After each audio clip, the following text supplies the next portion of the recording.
Добро утро, приятели! Ако говоря малко, все едно ще ви убия. Това е просто защото тук ще станах. Часът е почти 8, наспах се, точно си направих и кафето. И това, което следва сега е да направя и графика до края на деня, понеже имам няколко задачки. Трябва да се пострижа, да пусна едни чорапи с едно момче, с което ще правим колаборация с Become Pro. След което трябва да отида да взема един приятел с приятелката ми, понеже ще идват с мен на матча. И всъщност не казах защо е целият влог. Да, днес има матч и ще ви държа в процеса през цялото време. Играем с отбора на Димитровград. Аз не знаех, че имат втори отбор, но за матча и това какво предстои ще се видим малко по-късно.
Да е много бързо включване, понеже трябваше да ходя до Еконта, обаче днеска е неделя, съответно не работи. И моят приятел, както ви казах, не е тук и съм само с приятелката ми, която е зад камера. Да, днеска играем срещу отбора на Димитровград, както вече ви казах.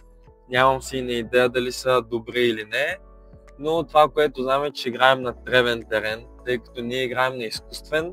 Аз не бях играл на изкуствено официален матч, защото тренировки съм играл. Официален матч може би от както бях юноша дете. Очаквам да доминираме, защото имаме страшно добър отбор за окръжната със сигурност. Играхме срещу Хасково, които са в трета лига за купата на България. Отстраниха ни с 3-1, като резултатът бих казал, че е малко преувеличен, тъй като ни вкараха последните минути 2 гола, които бяха доста скандални, бих казал. Имаше засада, фаулове и така нататък, но както и да е, минаме матча. Това е втория матч от първенството. Първия матч играхме с Самуиловград, мисля, не съм много сигурен. Доста ми е сложно все още с имената, а и много не гледам срещу кой играем, ако трябва да съм напълно искрен.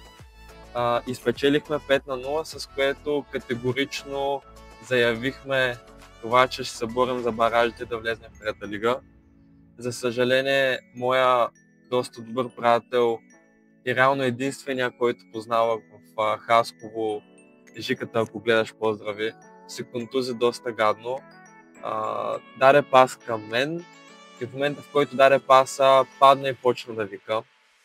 Каза, че му изпукало в ухото, след което мина няколко прегледа при лекари, ядрено-магнитен резонанс и се оказа, че е скъсал връзки и сега ще му правят операция. В общи линии това се случва с моя живот, футболен накратко. В други видеа ще ви обяснявам повече за това как минава моето ежедневие, как си правя тренировките, какъв е моя начин да структурирам тренировките с играчите. Да оставам ви за сега. Най-вероятно няма да снимат матча, така че ще се видим направо след матча. Дано да спечелим и разбира се, дано да вкарам гол.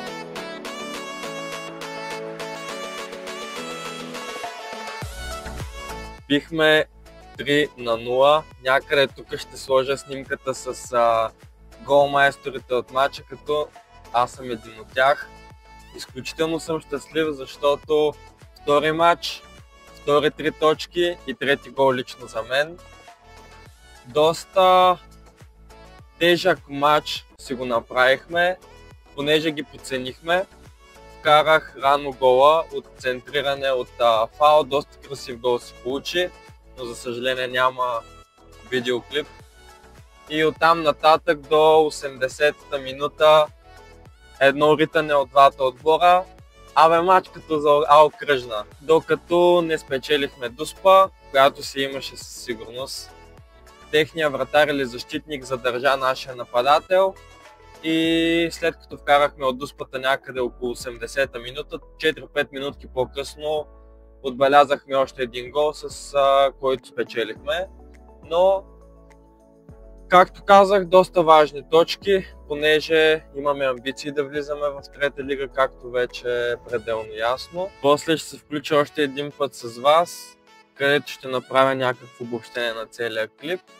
Но ако има нещо, което искате да качвам по-често, ако има нещо, което смятате, че лично за вас ще ви е доста от полза, или просто имате някакви въпроси към мен, като какъв беше пробният период в Нотингам, как беше там, бях получил такъв въпрос, на който ще отговоря малко по-напред, просто ми го задайте, дали налично, дали по клипа, но ще направя едно заключение после, така че до след малко.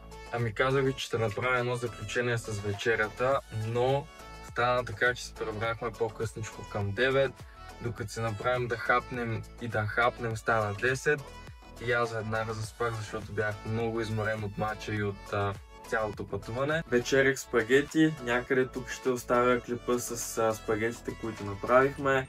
Колкото и странно да прозвучи и да изглежда, това е едно от любимите неща, които хапвам. Не доста често, но както се случи вчера, бързо, лесно и вкусно.